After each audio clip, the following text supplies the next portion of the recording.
竹馬替校花陪了流氓們一晚，廢了下半身，遭到校花嫌惡，我卻執意嫁他。結婚當天，他當眾羞辱我，永遠比不上校花，人人也笑我痴傻舔狗，可他們不知道，我嫁他從來不是為愛。新婚夜，我把他鎖進地下室，循環播放他這輩子最不堪的畫面。婚禮上，我一臉虔誠的單膝跪地，將象徵愛情的指環套在了坐着輪椅的江燕慈的左手无名指上。我向江燕慈許下承諾，無論貧窮富貴、生老病死，我都會真心待她，永不相負。現場掌聲雷動，伴隨着似有若無的幾聲譏笑。江家父母喜極而泣，像是終於高價賣出了一件殘次存貨。唯有江燕慈的面色蒼白，她紅着眼，幽怨地盯着我。她說出了整個婚宴上唯一的一句台詞，語氣裡滿是不屑與怨懟。安家，你永遠比不上幽微。沈幽微，她此生不渝的挚愛。那天，沈幽微被一群流氓圍堵在巷子裡，我躲在巷口拍了張照片發給江燕慈，告知她心上人有危險，讓她速速趕來。少年人的愛意總是不管不顧的衝動。江燕慈單槍匹馬地闖進了巷子，骄縱慣了的性子絲毫不懂危險。在被圍毆到下跪的窘境中，她依舊豪情萬丈地向着流氓們喊話，讓他們有什麼就衝自己來，不要欺負沈幽微這個小姑娘。於是那些流氓嬉笑着摸着她俊俏清秀的臉蛋，真的衝着她來。江燕慈從佯裝粗獷的叫罵到認慫的求饒，再到淒慘崩潰的哭叫。不過短短數十秒，警察趕來的時候，江燕慈已經爛了，生理和心理層面都爛了。醫生說她大面積感染，不得已只能做了個人工造口，這輩子都要綁着屎帶過活。被她英雄救美的沈幽微，前一秒還在向沈家父母承諾自己要照顧江燕慈一輩子，後一秒聽到這個噩耗，便忍不住干嘔着跑進了廁所。一向對我愛答不理的江家父母忽然對我熱絡起來，他們急切地拉着我訴說着江燕慈如今只有我了，又提起我從小就喜歡她，詢問我是否不會嫌棄她，還坦言早就認定我是江家唯一的兒媳婦。我紅着眼，一臉動容，忍笑卻忍到胃痛。我安撫着江家父母，告訴他們我對江燕慈的愛沒那麼膚淺，無論她變成什麼樣，我都愛她。隨後便主動提出讓我們結婚，想到以後能夠天天看到江燕慈這副人不人鬼不鬼的倒霉樣，我就開心的不得了。所以面對江燕慈說我不如沈幽微的評價，我大度地伸出手摸了摸她冰冷顫抖的臉頰，我輕聲告訴她，沒關係，擁有她的不是沈幽微，是我，這就足夠了。婚禮快結束的時候，沈幽微穿着比我還像婚紗的禮服，施施然出現。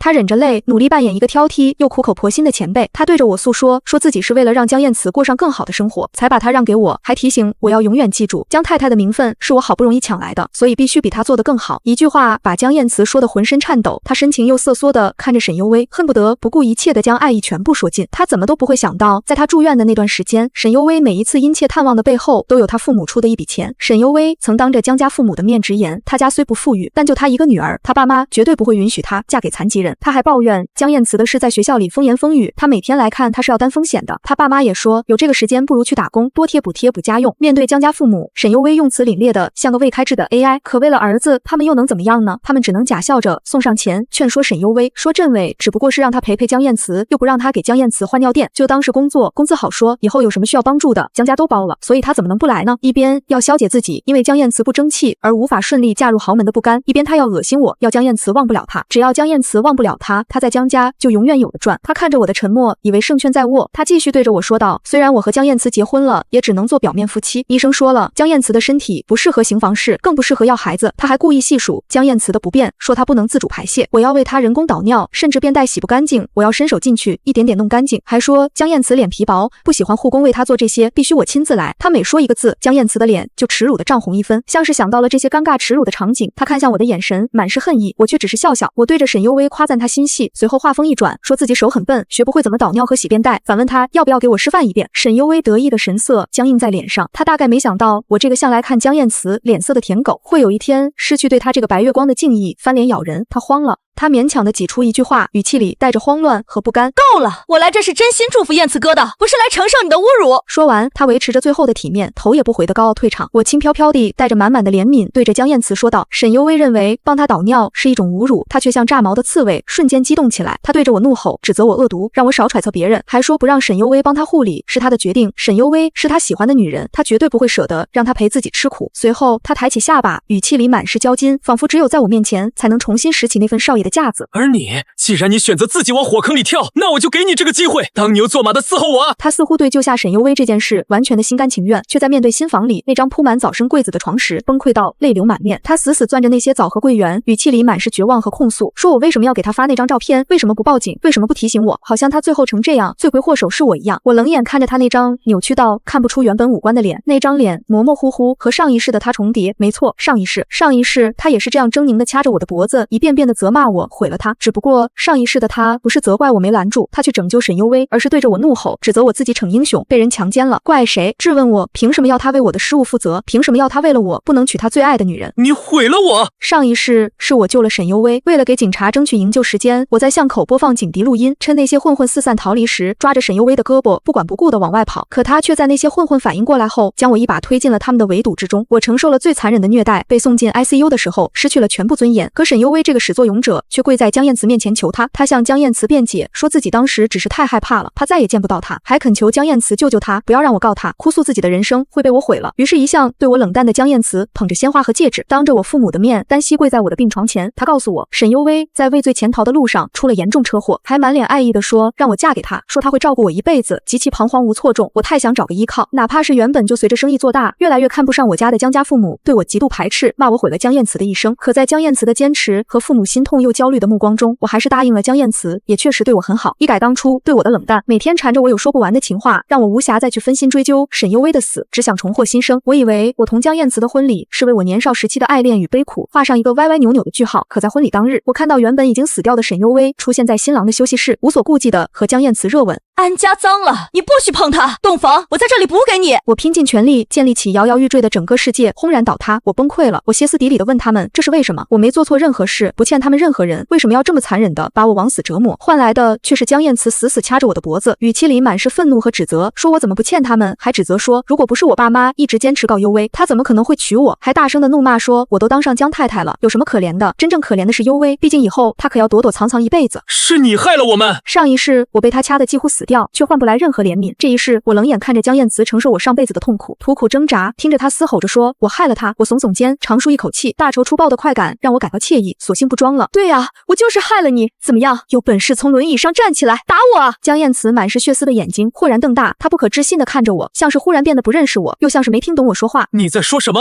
你在說什麼？我笑笑，沉默地走到他面前，沒有一點點徵兆地伸手薅住他的頭髮，一把將他從輪椅上扯了下來。他跪在地上，發出一聲，我無視了他的慘叫，飛速騎到了他的身上。我左右開弓，猛扇他的耳光，一下又一下，動作清晰，力道殘酷。我居高臨下的俯視着他，言語裡滿是鄙夷與憤怒。我斥責他不知自己的身份，揚言要打到他認親為止。江燕慈整個人被我打到僵硬痙攣，甚至連嗚咽都發不出來。我知道被人侵犯過就是這樣，杯弓蛇影，草木皆兵，不等對方再次施暴，就已經怕到完全喪失了反抗能力。可那又怎麼樣呢？上輩子他也是這樣對待我的，我沒法大度到1比1複刻還給他，所以我加倍還給他，直到他的便袋漏了，散發惡臭，我才不緊不慢地站起來。我活動了活動手腕，警告他自己收拾乾淨，否則就打死他。自己收拾了，如果我一會兒回來看見地上還髒着，我打死你！我凜冽的聲音冷得讓江燕慈狠狠顫抖，她捂着紅腫的臉，呆愣了好一會兒，才痛哭出聲。她的哭聲忍弱，還真像只風中飄搖的白花。潛意識裡被我傷害過的恐懼，讓她失去了直視我的勇氣。她只是不信邪地呢喃着，反覆詢問我還是不是安家。我勾勾嘴角，跟她講了個地獄笑話。不是，我是安家和。我告訴他，讓他認命，別再惹我生氣。說完，我出了房間，砰地關上了門。我點了一根煙，我癱在客廳的沙發上，身心舒暢地猛猛吸了幾口。然後我接起了我爸打來的電話。我詢問父親是否找到了人，得到肯定答覆後，我說自己馬上過去。我進了約定好的餐廳，我幾乎是第一眼就看到了秦憲。他筆挺英俊，帶着意氣風發的少年神采。他與我握手時，眼神清澈明亮，語氣真誠耿直地向我保證，不會辜負我的投資。安小姐，聽你父親說你想要投資我的項目，我不會讓你失望的。我看着他遞給我的項目書，心裡泛起惋惜。那本項目書我早就看過無數遍了，前世是我先在網上看到了他的投標書，那個被命名為瓊安的項目，全智能 AI 陪護的企劃，讓我心生向往，也看到了商機。於是我在婚前說動了江燕慈和我家一起投資這個項目。江家後來也憑借這個項目躋身名流，一躍成為本地首富。我卻在婚姻破碎後被江燕慈囚禁家暴，他以曝光我最不堪的視頻做威脅，讓我父母交出手中的原始股份，讓我徹底出局。秦憲更是在江家這樣的家族企業裡受盡搓磨。他從最初的一腔熱血到被最信任的團隊竊取成果，背上了剽竊黑鍋，前途盡毀，行至末路。他跑到了江燕慈的別墅，他想要問問江燕慈這個當年的伯樂為何要親手毀滅他的天賦。江燕慈不在，只有一個像是犯人放風似的在花園裡機械轉圈的我。我們隔着鐵門相望，他憔悴潦倒，蓬頭垢面，像個瘋子；我形容枯槁，目光渙散，像個傻子。我滿心愧疚與難堪，向他道歉，說自己親手選中了他，也害了他。秦憲卻恍然大悟，他終於明白幕後之人不是江燕慈，而是我。他連連安慰我說不怪我，只怪他自己信錯了人。前世秦憲比我死得要早，他豁出一切，偷出了江氏是非法走私的證據。在被殺害前的最後一秒，他将一封封罪證提交，天縱英才，毀於俗惡。這一世玉石俱焚的慘劇不必在他身上發生。我拿出早就準備好的合同，我向他說明合同上的條件，告訴他合約期間會給他最大的權限自由。我還着重強調，商品上市後首席策劃的那一欄永遠都會寫着他的名字。我家雖不是什麼大企業，但在融資方面很有一套。這個項目足以讓我在江家面前狠狠打個翻身仗。至於如何讓江家自取滅亡，自有人選為我衝鋒陷陣。秦憲聽到我的保證，臉色愣怔一瞬，然後浮現出一見如故的欣喜。他是個嚴謹又驕傲的人，對他來說，沒有什麼比署名更加重要。他笑着對我說，我很信任他，並好奇地詢問我原因。我告訴他，是因為演員第一眼見到他就覺得他也會信我。他不再問，果斷地掏出筆，在合同上刷刷刷地簽上自己的名字。然後他伸出手，眼眸深邃中燃起片片星光，向我表示合作愉快。合作愉快。文案簽完合同，秦宪去了我給他準備的工作室。文案我陪着爸媽吃了頓飯，重生後我立刻告訴了他們我的計劃。他們向来信我，幾乎沒有猶豫，就裝作勉強同意了我和江燕慈的婚事。他們還利用人脈幫我從一眾投資人手裡爭取到了秦憲。媽媽溫柔地讓我多吃點說，總覺得我瘦了。我媽是個溫柔漂亮的女人，想起前世家裡為了我傾家蕩產，她連一根像樣的口紅都買不起。我的心就像被攥緊，擠出源源不斷的恨意。我爸的話不多，只一味往我碗裡夹菜，我猛猛地吃，吃飽了，好有力气搓磨人。我們一家三口沒多敘話，飯畢，我們很有默契的各做各事。我回了和江燕慈的家，他果然沒有收拾那一地狼藉。像他這樣的大少爺，無論受了多大的委屈，都只會下意識地責怪他人，尋求庇護。他是不會因為挨了一頓揍就放棄他索取優渥的天性的。於是我也沒跟他廢話，直接扯着他頭髮往樓下拖。地板下是我裝修時特意讓工人挖出的一間地下室。江燕慈這才如夢初醒，意識到自己將會面臨什麼，開始瘋狂掙扎，大聲哭喊着拒絕。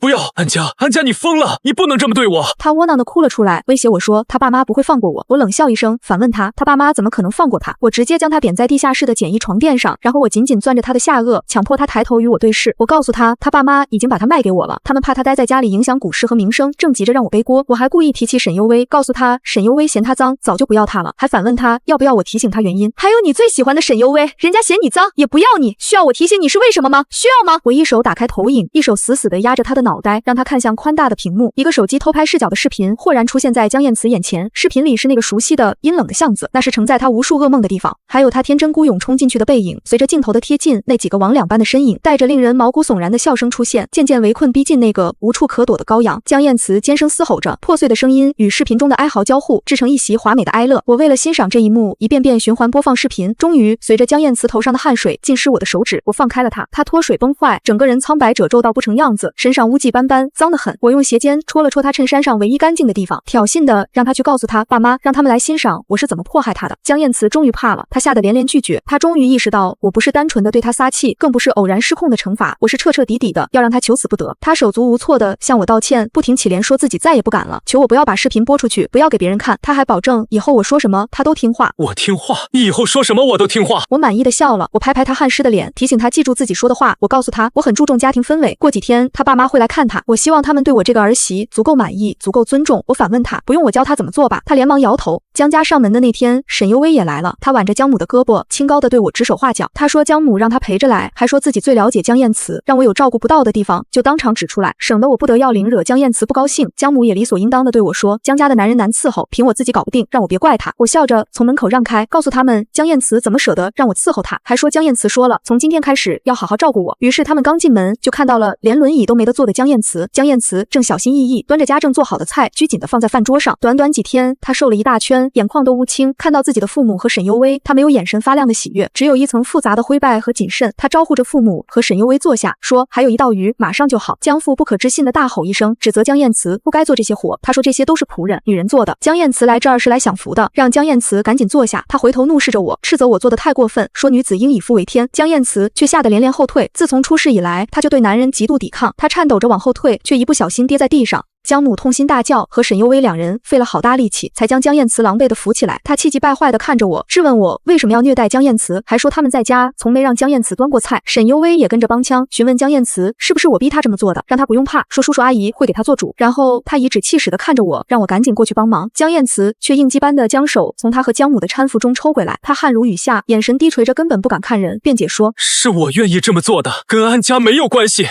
我願意伺候他，你們別管。沈幽微驚住了，他急切地拉着江燕慈的胳膊，他說江燕慈是天之骄子，能娶我已經是我的福氣，還哽咽着說早知道江燕慈会被我這麼折磨，當初就不該把江燕慈讓給我。江燕慈到底是不捨得沈幽微，眼睛也紅了，輕聲叫了他的名字。我輕飄飄地開口，提議讓沈幽微搬過來伺候江燕慈。我笑着說沈幽微這麼愛江燕慈，就該為她端屎端尿、擦身洗腳，還調侃她愛能抵萬難，別光說不練。沈幽微的神色兀然慌亂，支支吾吾地反駁我，江燕慈卻一把抓住了他的手，充滿希冀地看着他，詢問他是不是真的可以留下。沈幽微卻猛地甩開他，像甩開一條蛇一樣，果斷拒絕。不行！看到江燕慈錯愕受傷的表情，他開始凄婉的道德綁架。他說他們不可以這樣，江燕慈畢竟已經結婚了，和他太親密會對不起我，還反問江燕慈是不是要讓他當小三。他還悠悠地看着我說，我明明知道他和江燕慈的感情，讓他們朝夕相處是在試探他。我打斷了他的話，反問他有什麼好怕的。我說江燕慈都這樣了，他們朝夕相處也出不了什麼事，還調侃他巧婦難為無米之炊。我表示自己沒那麼多心思，只是想讓江燕慈開心。我歪頭看向被我羞辱到臉上慘白的江燕慈，詢問他沈幽微留下來他開不開心。江燕慈被我看得渾身發毛，卻更想讓沈幽微陪他了。他再次拽着沈幽微的胳膊，祈求他留下來，就當是為了他。沈幽微欲言又止，瘋狂地思考如何拒絕。我直接一錘定音，說就這麼定了。沈幽微徹底急了，質問我憑什麼替他決定，說自己不願意，還說我是想把麻煩甩給他。江母連忙一把拉住了他，把他往裡間推。江母說知道他有心理負擔，讓他有什麼話跟自己說，還說自己懂他，然後不由分說的把沈幽微拉了進去，門關上了。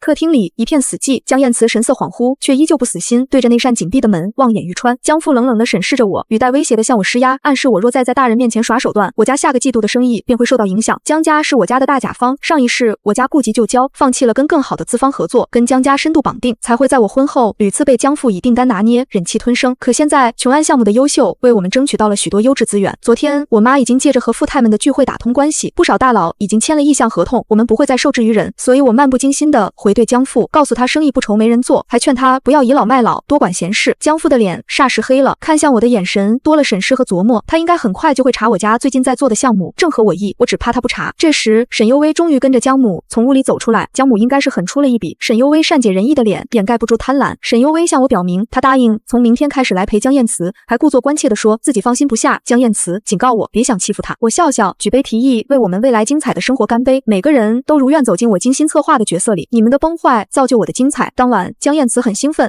幾乎又撿回了挑釁我的勇氣。他以為我已經消氣，還希望接下來的日子我們三個能和平相處。我毫無感情地看了他一眼，把監控錄像投在大屏幕上，語氣冰冷地告訴他和平還是和平，由他說了算。屏幕上是沈幽微同江母在房間裡的爭執畫面，裡面的沈幽微一改溫柔校花的模樣，歇斯底里，錙銖必較。他不耐煩地抱怨江母，說自己配合演戲已經夠了，根本不願意去伺候江燕慈這個殘廢，還嫌江燕慈身上味道難聞，堅決不肯做端屎端尿的事。你打死我都不做。他懊悔自己當初太过善良，不该同情江家这些有錢人，覺得江母給的報酬太少，根本不配買他的尊嚴。他向江母提出條件，只要給夠他想要的數目，他可以陪江燕慈開心，卻不肯好好幹活。直到江母妥協，拿出手機給他轉了賬，他才露出一個微笑。貪婪、嫌惡、惡意將江燕慈心中的美好濾鏡不帶一絲憐惜的打破稀碎，他只能張着大嘴，無助又倉皇地盯着屏幕，難受到瘋狂乾嘔，卻吐都吐不出來。最後從嗓子眼裡掙出一聲慘烈的嘶鳴，無盡傷情裹挾濃烈的恨意，他嚎啕大哭，像一個被搶了錢的乞丐，或者才意識到自己是傻逼的傻逼。總之我沒興趣聽完，直接關了門，回屋洗了個澡，美美睡覺。對於明天沈幽微的到來，我很期待。沈幽微來了，穿着那件她大學時常穿的襯衫裙，從容地坐在江燕慈身邊，保持着恰好的距離。她的神色溫婉中帶着謹慎的試探，提起大學時的時光，還提及江燕慈當年對她的承諾，暗示自己不願意給江燕慈當護工。可惜江燕慈已經不是以前的江燕慈，清醒後的戀愛腦比不清醒的時候更可怕。江燕慈的眼神在她提到上學時期的時候微弱地亮了一下，緊接着淹沒在詭譎的黑暗中。她無視沈幽微的暗示，冷淡地說自己身上臭了，要洗洗。沈幽微一愣，隨即吩咐一旁的我說，我才是江燕慈的妻子，應該陪江燕慈去洗澡，還借口自己不方便。江燕慈卻猛地抓住他，語氣急切又帶着逼迫，我要你給我死！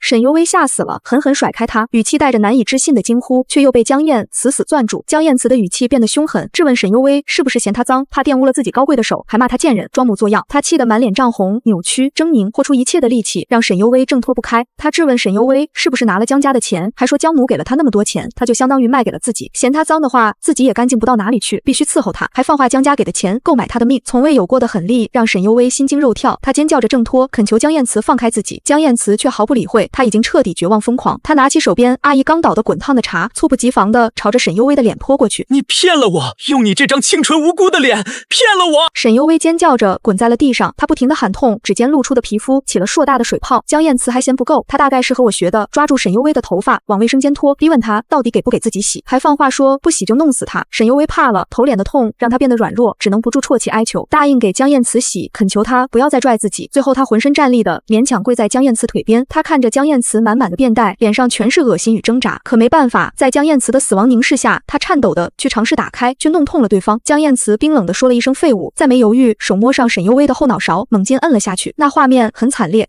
就像是打鐵花摻金枝。沈幽微的臉在尖叫着抬起來的瞬間已經不能看了，她不敢置信地摸着自己的臉，從崩潰到暴起，徹底豁了出去。她撲向江燕慈，和她廝打在一起。你個死殘廢，自己過得這麼差勁，不讓我好，你賠我的臉，治不好我要你陪葬。全程我都冷眼旁觀，狗咬狗。卡在他們精疲力竭的時候，打電話給江家。最後蓬頭垢面的沈幽微是被江母帶着保安來拖走的。江母甚至抬起她金貴的手，狂扇沈幽微巴掌，咒罵沈幽微是賤人，質問她怎麼忍心對自己的兒子下這麼重的手，還威脅沈幽微不准報警，放話說自己能讓他直接消失。他又看了我2眼，大概心裡也是想給我2巴掌，可他兒子太多把柄在我手上，怎麼會讓他動手？江燕慈更不敢跟他走，无奈江母只能不甘地離開。走時沈幽微還在嚷嚷着要告江家，可惜他已經落入江家手裡，怕是永遠都沒這個機會了。從那天起，我把江燕慈扔回了地下室。我告訴江燕慈，我們的緣分盡，從那天開始他就住地下室，我不會去打擾，也不會來看他。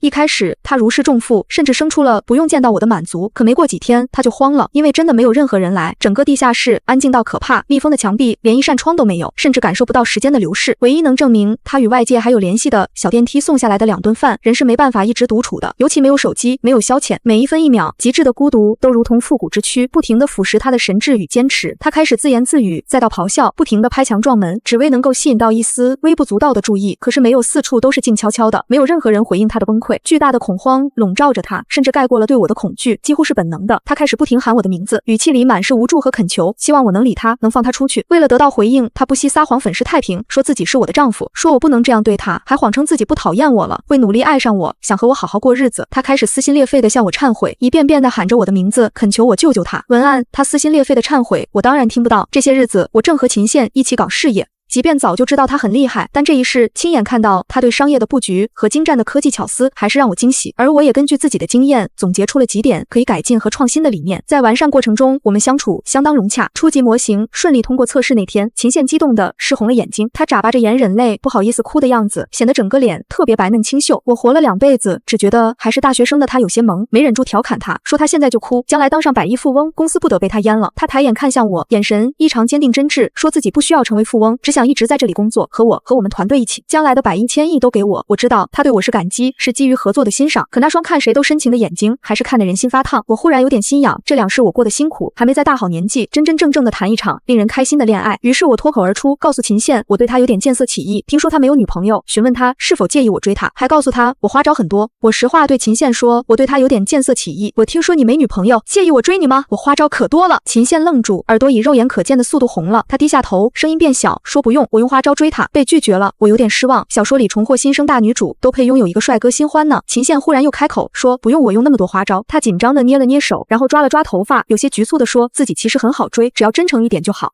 我樂了，有戲。我正色告訴秦憲我很真誠，還試探性地拉了拉他的手，告訴他我還有些事要處理乾淨，請求他等我。需要我處理的事當然是江家，我心裡比誰都清楚，這一世所有的恩怨糾葛，所有的籌謀算計，最終都要落在江家身上。文案：我回去的時候，江燕慈已經被關了大半個月，那半個月的黑暗與孤寂足以將一個曾經意氣風發的人一點點磨去所有稜角，骨瘦嶙峋地趴在地下室的地板上，像坨爛泥。他渾身髒亂，氣息微弱，連抬眼的力氣都幾乎耗盡，與從前那個高高在上的模樣判若兩人。在我開門的一瞬間，那坨爛泥迸發出回光返照似的神采，迫不及待地向我爬過來。地下室的門軸轉動，光線湧入的剎那，他像是抓住了最後一根救命稻草，拼盡全身力氣朝我挪動。他一聲聲喊着我的名字，不斷哀求，說自己已經乖了，讓我別不要他。每一個字都帶着顫抖與恐懼，生怕我轉身就走，將他再再次丟進無邊的黑暗裡。我把他拽進浴室，洗刷了一遍。我不顧他身上的髒污與狼狽，強硬地將他拖進溫熱的水流下，一點點洗去他身上的塵垢與狼狽，然後給他換了床品，用溫暖的被子包裹他，再裝出一副克制中帶着心痛的模樣。我替他換上柔軟乾淨的被褥，用溫暖的被子將他緊緊裹住，臉上擺出一副壓抑着心疼與失望的神情。我開口問他，不是很討厭我，盼着我回來做什麼？我故意提起他從前的冷漠與厭惡，每一個字都精準地刺在他最脆弱的地方。他狠狠一顫，我的話像是一根針，狠狠扎進他心裡，讓他整個人不受控制地發抖。他小心翼翼地貼近我，低聲懺悔。他不敢靠得太近，只敢微微貼着我，語氣裡滿是小心翼翼的討好與後怕。他說過去是他太冷漠，是他不識好歹，以後再也不會這樣了，求我別留他一個人。他一遍遍道歉，承認自己從前的愚蠢與刻薄，苦苦哀求我不要再將他獨自丟下。他又說這屋子裡沒有人氣，他分不清黑天白夜，一個人好怕，讓我陪陪他。再這樣下去他會瘋的。空曠的房間裡只有他一個人，沒有聲音，沒有光亮，連時間都变得模糊，那種孤獨快要將他逼瘋。我知道他沒有說謊，他眼底深處的恐懼與絕望太過真實，我一眼就能看穿，他沒有半分虛假。前世我也被他這樣關過，那段暗無天日的時光是我這輩子都無法磨滅的噩夢。漫無盡頭的時間像是冰島的極晝，明明滿是光明，卻煎熬的渴望一片黑暗；明明四周一片光亮，卻讓人覺得比深夜還要窒息，只想沉溺在徹底的黑暗裡尋求解脫。哪怕黑暗會將人吞噬，卻不由自主的去迷戀變化；哪怕知道黑暗危險，也比這一成不變令人發瘋的煎熬要好受得多。我上輩子就是這樣，患了嚴重的斯德哥爾摩綜合徵，在長久的囚禁與折磨裡，我竟然對施暴的他產生了病態的依賴與迷戀，迷戀上了作為施暴者的江燕慈，直到死亡才得以解脫。我痴戀着那個將我推入深淵的人，直到生命盡頭才終於從這場噩夢裡掙脫。如今身份調換過來，沒人比我更了解如何讓他患病，我比任何人都清楚怎樣的冷落與拉扯才能一點點摧毀他的心智，讓他重蹈我的覆轍。我冷着聲告訴他一切都太晚了，我語氣平淡卻帶着不容置疑的冷漠，告訴他所有的一切都已經回不去了。我喜歡他的時候，他把心思都花在了別人身上，完全忽略我对他的好。現在他說改了，要我怎麼信？我掏心掏肺對他的時候，他視而不見，滿心滿眼都是別人。如今回頭早已來不及。我告訴他，江燕慈，人不能既要又要。我冷冷點破他的貪心，他既想擁有從前的自由，又想留住現在的我。世上從沒有這樣的好事。他無法辯駁，被我說得嗚嗚哭起來。他張了張嘴，卻一句話也說不出來。所有的愧疚與恐慌都化作了壓抑的哭聲，看上去好破碎，好需要人妥協和安慰。他縮在被子裡，哭得渾身發抖，一副脆弱到一碰就碎的模樣，格外惹人憐惜。於是我敷衍表演，柔聲安撫，說自己有時間會來看他，讓他別哭了。我順着他的情緒，假意安慰，語氣溫柔，心裡卻一片冰涼，只是在配合他演一場戲而已。之後的日子，我還是頻繁消失，我沒有如他所願陪在他身邊，而是一次又一次的從他的世界裡消失不見。只不過不定時的隔上一段時間，出現在江燕慈面前。我從不固定時間出現，總是在他快要絕望的時候，又短暫的出現在他眼前，大部分時候都極為短暫。我每次停留的時間都少得可憐，往往只是露一面，便又匆匆離開。可我的話卻給了江燕慈強烈的心理暗示，他開始滿腦子都是我，一遍遍復盤我曾經對他的暗戀，為他默默做的一切。我隨口的承諾成了他唯一的精神支柱。他日夜想着我，回想我從前所有的付出與溫柔。他出現了幻覺，對着空氣道歉、懺悔，扇自己嘴巴子。他漸漸開始神志不清，常常對着空無一人的房間道歉悔過，甚至狠狠懲罰自己。監控裡上演一場場他自作多情的追妻火葬場。我透過監控冷漠地看着他獨自上演着悔恨與追逐的戲碼，可笑又可悲。江家父母幾次前來探望，都被他瘋瘋癲癲的樣子嚇到，看向我的目光裡充滿了恐懼與指責。江父更是一次比一次臉色陰沉，江父的臉色一次比一次難看，眼底的怒意與陰佐幾乎掩飾不住。我知道他在等一次制裁我的機會，我心裡清清楚楚，江父一直在暗中等待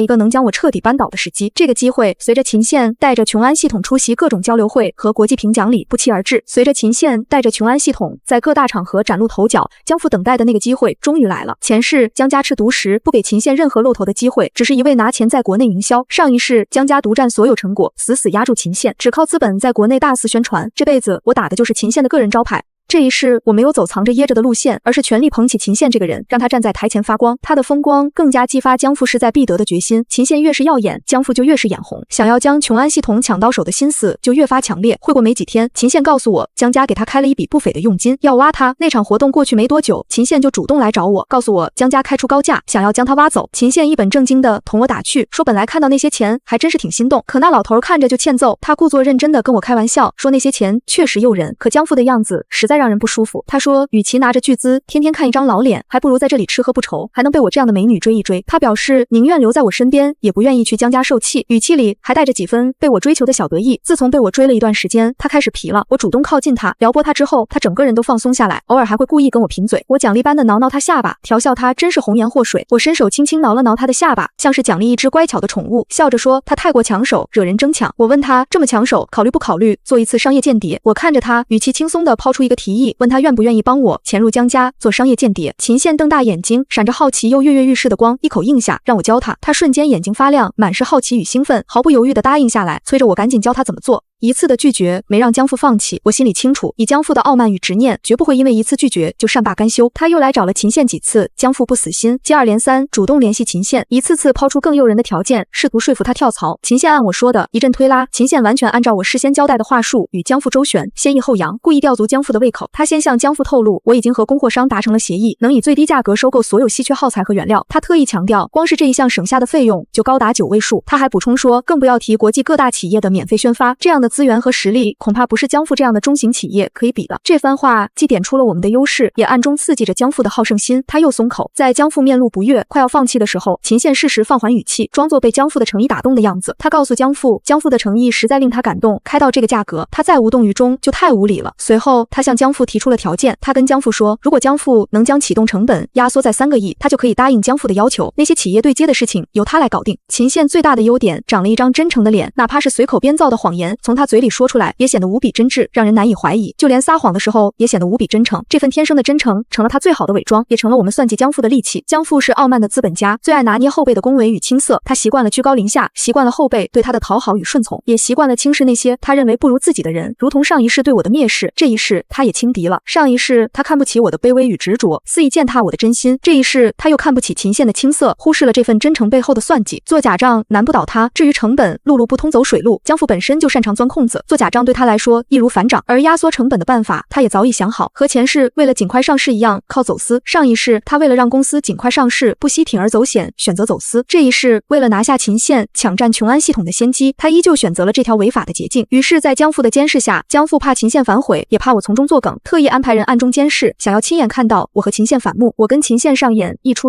撕逼大戰。我和秦憲按照事先排練好的劇本，在人前故意爭執，撕破臉，演得十分逼真。他在微博上陰陽我是扒皮老板，秦憲在微博上發布隱晦的言論，暗指我壓榨員工，貪得無厭，把我塑造成一個刻薄無情的扒皮老板形象。我暗示他恩將仇報，我則在公開場合回應，話裡話外暗示秦憲忘恩負義。我一手提拔他，他卻反過來背叛我，诋毀我。那些注資我們的企業大佬也都紛紛站隊秦憲，早已和我們達成共識的企業大佬們，按照約定紛紛公開表態支持秦憲，看似與我劃清界限。在江父眼中，我被秦憲和資本雙雙拋棄，處境落魄。江父透過監視看到這一切，心中暗自得意。他以為我已經眾叛親離，再也沒有能力和他抗衡，處境狼狽不堪。在資本眼中，江父就是用來免費做噱頭的一盤前菜。那些企業大佬心裡清楚，江父不過是我們用來造勢的工具，他的所有舉動都在我們的掌控之中。等他自不量力的上鈎，我們好用他的失敗為項目造勢。我們就是要等江父鋌而走險，徹底入局後，再一舉揭穿他的陰謀，用他的失敗為我們的項目打響名氣，贏得更多認可。江燕慈那邊我也演了全套，算計江父的同時，我也沒有忘記江燕慈。針對他的戲碼，我同樣安排得妥妥當當，沒有露出絲毫破綻。我晾了他整整1個月，我故意整整1個月沒有去看他，沒有給他任何消息，任由他在地下室裡獨自承受黑暗與孤獨。我就是要讓他在無盡的等待中一點點消磨希望，一點點陷入絕望，直到他在地下室等我，等到萬念俱灰，割腕一次，我才回去。江燕慈在日復一日的等待中徹底崩潰，萬念俱灰之下選擇了割腕自殺。直到這時，我才裝作匆匆趕來的樣子出現在他面前。他在醫院醒過來的第一件事就是纏上來要抱我。江燕慈從昏迷中醒來，意識還未完全清醒，第一個念頭就是找到我，不顧身體的虛弱，掙扎着想要抱住我，尋求一絲安慰。我當然不會讓他如願，一把推開了他。我故作憤怒，毫不留情地將他推開，臉上滿是厭惡與決絕，不給他任何靠近我的機會。我語氣激烈，滿是怒火與委屈，故意將所有的怨氣都撒在他身上，字字句句都帶着刺骨的含義。離婚這2個字我咬得極重，語氣決絕，沒有絲毫回旋的餘地，就是要狠狠刺痛他，斷了他的念想，也逼他做出選擇。江燕慈瞬間被嚇懵了。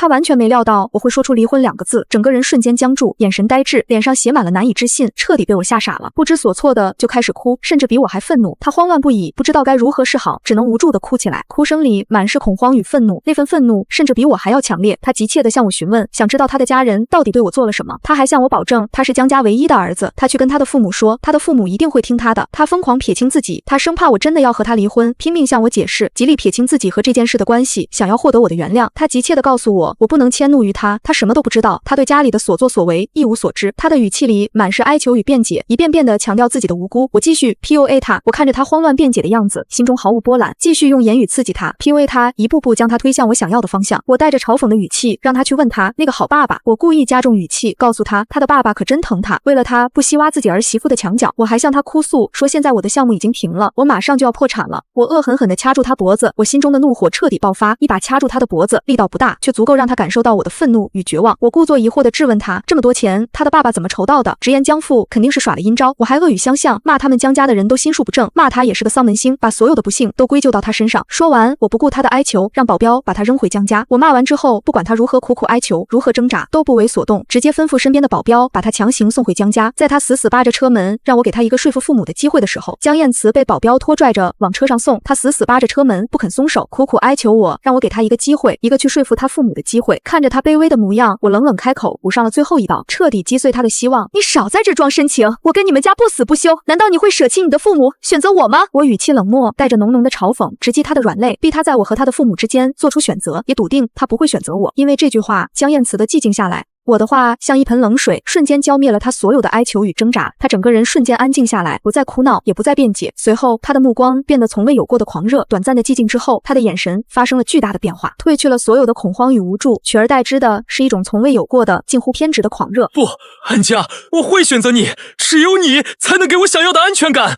我這輩子最大的心願就是永遠待在你身邊。他語氣堅定，眼神狂熱，一字一句地向我表明心意，那份堅定仿佛要刻進骨子裡，讓我相信他的選擇。我會替你解決一切，你等我。他語氣決絕，帶着不容置疑的堅定，向我承諾他會替我解決所有的麻煩，讓我等着他的結果。那份狂熱與執着正是我想要的。我不屑，轉身就走，嘴角卻勾了起來。我表面上依舊是一副不屑一顧的樣子，冷冷地轉過身，不再看他，可嘴角卻不由自主地向上勾起，露出一抹不易察覺的笑容。那就好，看到他這副模樣，我在心裡暗自慶幸，一切都在我的掌控之中，不枉我辛苦暗示這麼久。我這麼久以來的鋪墊、暗示與算計都沒有白費。江燕慈終於如我所願，徹底倒向了我這一邊。江燕慈回家沒多久，我對外宣布項目暫停，江母在我媽面前明顯宅了起來，她語氣刻薄，字字都在炫耀與嘲諷。安泰啊，珍惜還能跟姐妹們喝下午茶的日子吧，以後可就難聚了。她得意的數落，將一切罪責都推到我身上。誰叫你女兒不省心的？家裡的積蓄都败完了吧？天在做，人在看，安家對我兒子造的孽都會一步步報應在他身上。山寨版安瓊項目發布會那天，江家給我寄了一張邀請函，上面寫着誠邀安家女士見證自己美好生活的崩塌。我去了，也把這段時間裡江燕慈發給我的那些降服聯合部分董事做假賬的證據，還有海外走私時的對接錄音提交給了海關和稅務局。我諮詢了最權威的心理醫師，斯德哥爾摩綜合徵就是這樣，在離開的初期最難階段越戒越瘋。江燕慈把證據發給我的時候，語音裡滿是癲狂。發布會上，江父西裝革履的站在聚光燈下，唾沫橫飛的描繪商業藍圖。江燕慈坐在下面，面色慘白卻詭異的精神削弱，雙眼散發興奮與毀滅的光芒。最後，江父和江母一同上台舉杯暢飲。發布會的大門從外面猛地被打開，穿着制服的海關人員和稅務稽查員魚貫而入。一片驚呼中，台下閃光燈爆閃，江家父母笑得滿是橫肉的臉，在看到執法單的時候陡然僵硬灰敗，像是兩尊乾癟掉色的蠟像。被捕之前，江父試圖抵賴，誤會，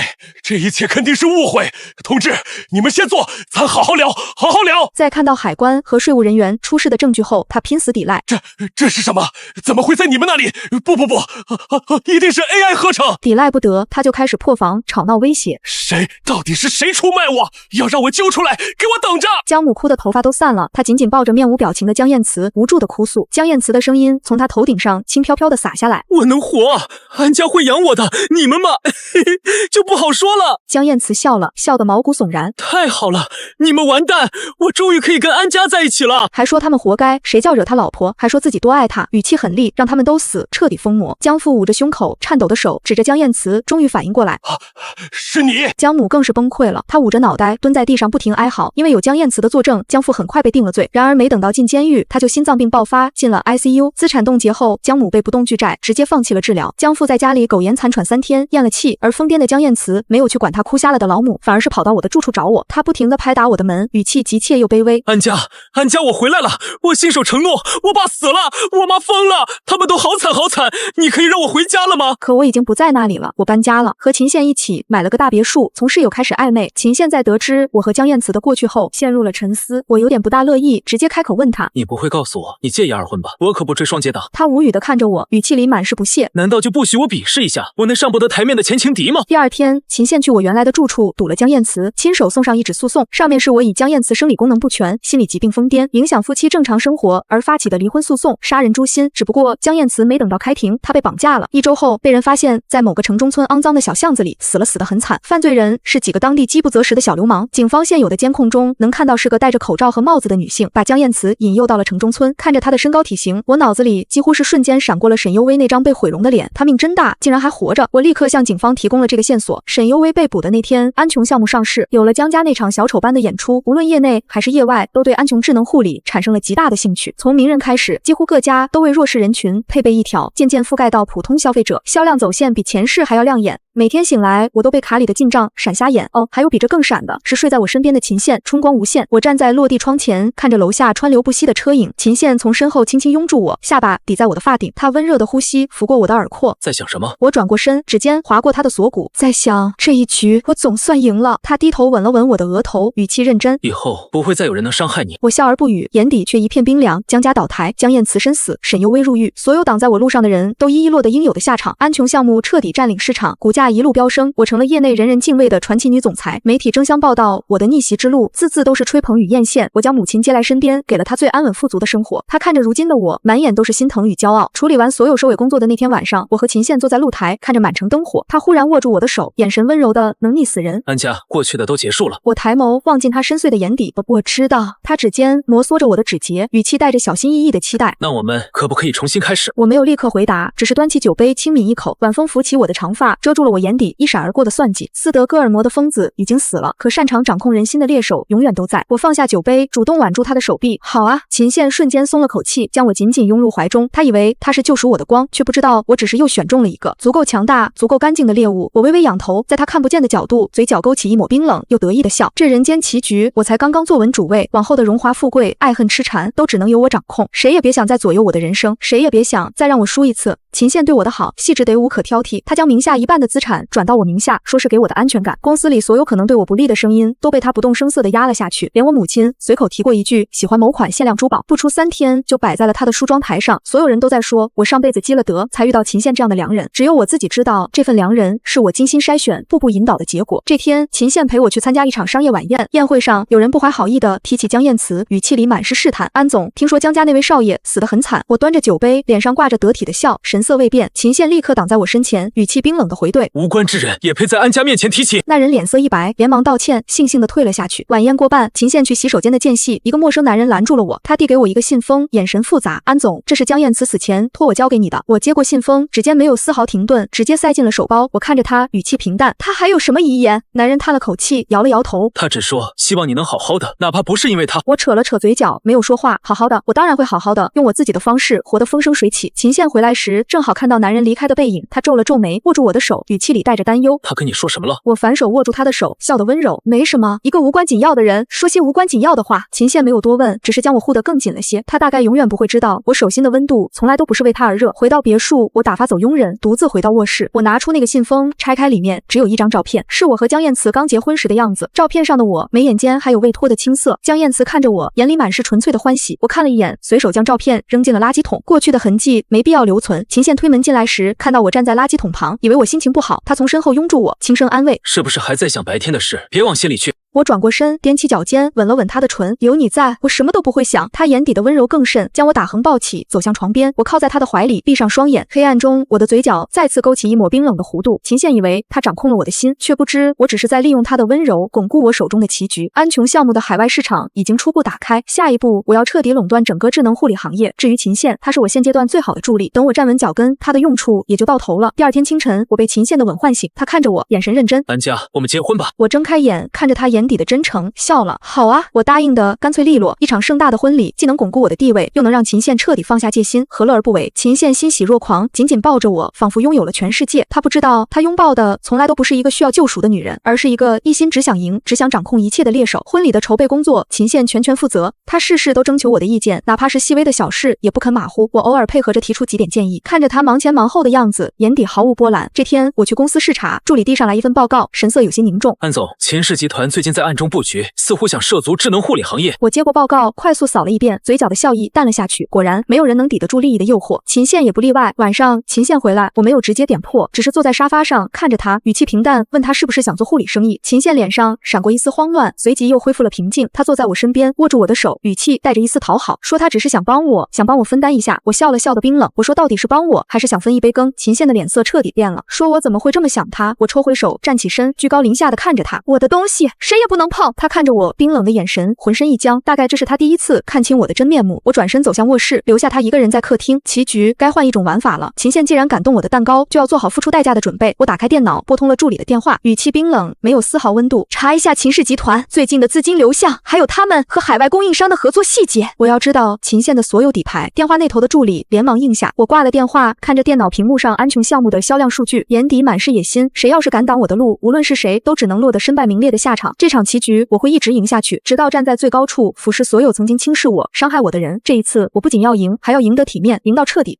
掛了助理的電話，我指尖在觸控板上輕輕滑動，屏幕上安瓊項目的全球銷量曲線還在以驚人的斜率向上攀升，紅色的折線像一把燒紅的刀，劈開了所有擋在我面前的壁壘。窗外的夜色濃得化不開，城市的霓虹透過落地窗映在我臉上，一半亮一半暗，像我此刻一半溫柔示人，一半利刃藏心的模樣。我關掉數據頁面，點開助理剛發來的加密文件，輸入了只有我自己知道的密碼。文件解壓的進度條一點點往前走，像我給秦憲布下的陷阱正一步步收攏。前世我困在江燕慈的囚籠裡時，秦憲已經憑着一手溫水煮青蛙的本事，在商界殺出了一片天。他最擅長的就是披着溫柔深情的外皮，一點點蚕食對手的核心資產。等對方反應過來時，早已被他抽走了所有筋骨，連翻身的餘地都沒有。那時我隔着財經新聞看他，只當他是個運氣好的商界新貴。直到這一世，他一步步靠近我，用無懈可擊的溫柔織起一張網，我才看清這張網的底下藏着和江燕慈別無二致的占有欲，和比江燕慈更縝密、更陰狠的野心。我曾以為他是我挑中最乾淨、最可控的獵物，現在看來是我低估了獵物的獠牙。但沒關係，我最擅長的就是把長着獠牙的野獸馴化成俯首提耳的棋子，若是馴化不成，那就直接拔了牙斷了骨，讓他再也沒有站起來的可能。凌晨3點，我終於翻完了整份資料，裡面的內容比我預想的還要精彩。秦憲不僅私下接觸了安瓊上游最核心的芯片供應商，開出了高於市場價3倍的合作價，試圖掐斷我的供應鏈命脈，還暗中接觸了安瓊海外事業部的3名核心負責人，用股權和高薪挖人，想直接掏空我布局了半年的海外市場。更可笑的是，他早在3個月前就用離岸公司注冊了一家新的科技企業，經營範圍和安瓊智能護理幾乎完全重合，連產品研發方向都和我未公開的下一代產品規劃高度相似。他轉給我的那一半名下資產早已被他用層層嵌套的信託結構做了質押，套取出來的巨額現金流一分不少的砸進了這家新公司裡，甚至就連他一手操辦的這場世紀婚禮都成了他的幌子。他借着婚禮籌備的名義頻繁接觸各大投資機構，拿着和安瓊高度相似的商業計劃書，悄悄做着輪的融資。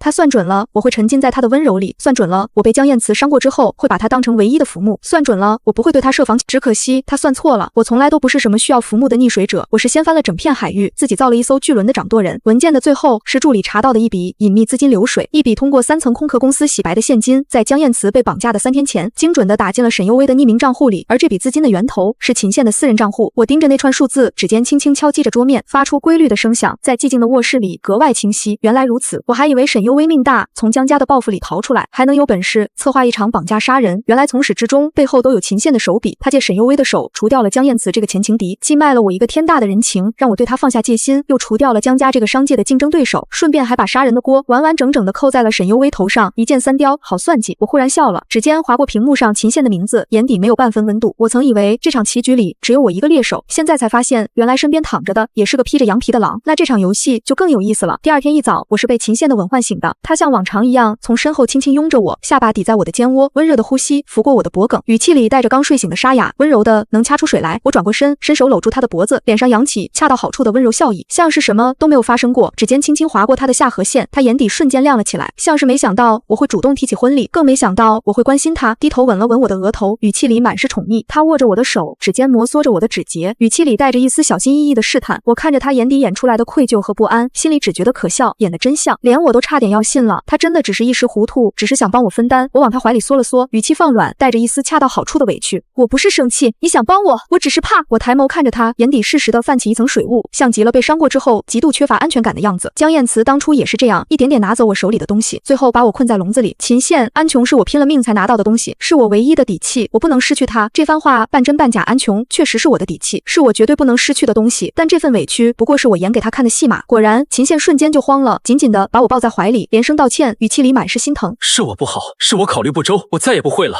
安安，你相信我，我永遠都不會傷害你，我做的所有事都是為了你。他信了，他真的以為我只是被過去的陰影困住，才會對他的動作反應激烈。他真的以為只要他擺出足夠的深情和愧疚，就能讓我徹底放下戒心。我靠在他懷裡，閉上眼，嘴角勾起一抹無人察覺的冰冷弧度。獵物已經走進了陷阱的最深處，接下來就該收網了。接下來的半個月，我和秦縣仿佛回到了之前的樣子，他依舊對我无微不至，事無巨細地籌備着婚禮，依舊不動聲色地幫我擋掉所有商界的明槍暗箭，只是再也沒提過涉足智能護理行業的事，甚至主動把接觸供應商的人都撤了回來。所有人都看在眼裡，秦縣把我寵到了骨子裡，連我隨口提一句想看海邊的日出，他第二天就能安排好私人飛機帶我去千里之外的海島。媒體鋪天蓋地都是我和他的新聞，標題全是豪门真愛，逆襲女王的最終歸宿，連我母親都拉着我的手，笑着說我終于遇到了良人，讓我好好收收性子，別再委屈了自己。我笑着應下，心裡卻沒有半分波瀾。良人這世上從來就沒有什麼天生的良人，只有可控的棋子和沒用的棄子，而我在這半個月裡早已布下了天羅地網。我先是讓上游供應商假裝被秦縣開出的高價打動，和他簽了一份意向合作協議，故意在協議裡留了致命的漏洞，只要秦縣敢打預付款，就會觸發高額的違約條款。秦縣果然沒有起疑，以為是我鬆了口，供應商才敢跟他接觸，毫不猶豫地打了3個億的預付款進去。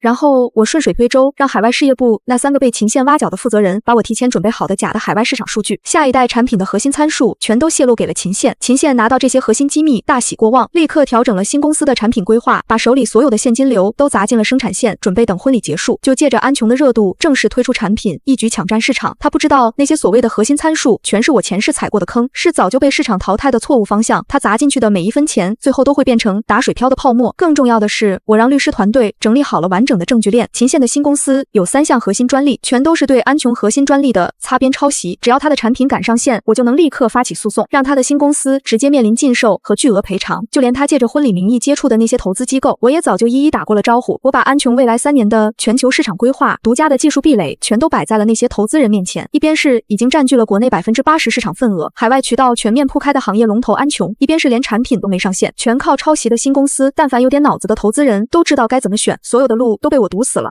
秦縣卻還沉浸在即將迎娶我，同時拿下智能護理半壁江山的美夢裡，絲毫沒有察覺他腳下的地面早已被我挖空，只等婚禮那天給他一場盛大的坍塌。安瓊年度股東大會的日子定在了婚禮前3天，秦縣提前跟我打了招呼，說他也會出席，說他手裡收了一些安瓊的流通股，想進董事會，以後就能名正言順的幫我坐鎮公司，幫我擋掉那些不懷好意的聲音。他說這話的時候，眼神裡滿是真誠，仿佛真的只是想為我撐腰。我笑着點頭，說好啊，我等着你來幫我。他以為我是被他的深情打動，卻不知道我等着這一天已經等了很久了。股東大會當天，會場坐滿了股東和媒體記者，我穿着一身剪裁利落的黑色西裝，站在主台上，從容地匯報着安瓊過去1年的業績、全球市場的布局，還有未來的發展規劃。每一個數字報出來，台下都會響起一陣熱烈的掌聲。我是安瓊的創始人，是絕對的控股人，是這個行業裡說1不2的女王。匯報結束，進入董事提名環節。秦縣準時站了起來，一身高定西裝，溫文爾雅，手裡拿着股權證明，臉上帶着得體的笑意，看向我的眼神裡滿是溫柔。各位股東，各位媒體朋友，大家好，我是秦縣，目前持有安瓊4.8%的流通股。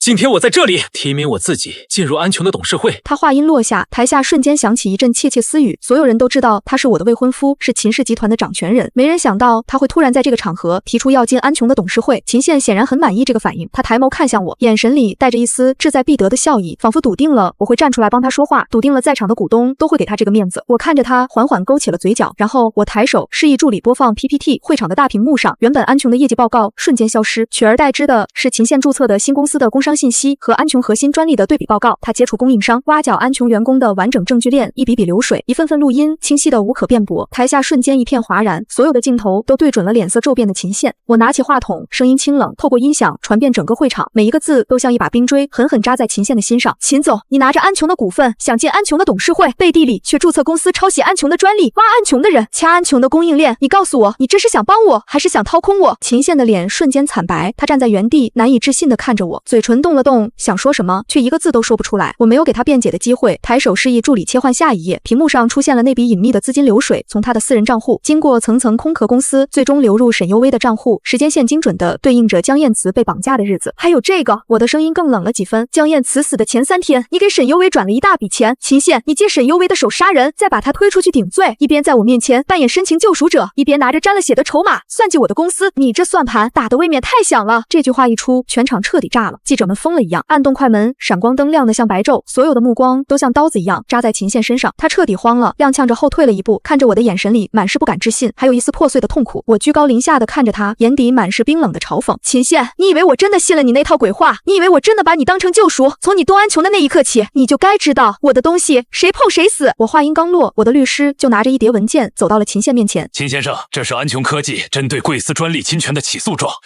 还有针对您商业贿赂、窃取商業机密的報案材料，麻煩您簽收一下。與此同時，會場的大門被推開，幾名穿着制服的警察走了進來，徑直走向秦縣，亮出了證件。秦縣先生，我們接到報案，您涉嫌故意殺人案的協同犯罪，麻煩您跟我們走一趟，配合調查。秦縣徹底僵住了，他看着我，眼神裡的溫柔、志在必得全都碎了個乾淨，只剩下絕望和不敢置信。他終於明白了，從他靠近我的第一天起，從他動了算計安瓊的心思起，他就掉進了我布下的陷阱裡。他以為自己是掌控全局的獵手，以為自己能把我牢牢握在手裡，卻不知道從始至終他都只是我棋盤上一顆早就注定了結局的棋子。他以為他擁抱的是需要救贖的羔羊，卻不知道他擁抱的是能親手掀翻整個棋局的魔鬼。警察帶走秦縣的時候，他還在死死地盯着我，嘴裡反覆念着我的名字，語氣裡滿是不甘和痛苦。我連一個多餘的眼神都沒有給他。擋我路的人，江燕慈是這個下場，他秦縣也一樣。這場股東大會成了當天商界最大的新聞。秦氏集團因為實控人涉嫌刑事犯罪，巨額商業違約，股價當天直接跌停之後，連續1周暴跌，資金鏈徹底斷裂，各大銀行紛紛抽貸，合作夥伴終止合作，偌大的秦氏集團一夜之間搖搖欲墜。秦縣新注冊的公司還沒來得及上線產品，就因為專利侵權和巨額違約金直接宣告破產清算。他砸進去的所有資金全都打了水漂，而我趁着秦氏股價暴跌的時機，用極低的價格收購了秦氏集团旗下最優質的地產供應鏈和海外渠道資源，把這些資源全部整合進了安瓊的體系裡。安瓊的商業版圖一夜之間擴大了數倍，徹底壟斷了國內的智能護理行業，海外市場的占有率也一路飆升，成了真正的全球行業龍頭。婚禮自然是取消了，沒人再提什麼豪門真愛，所有的媒體都在報道我的傳奇，說我是商界最心狠手辣也最有眼光的女王。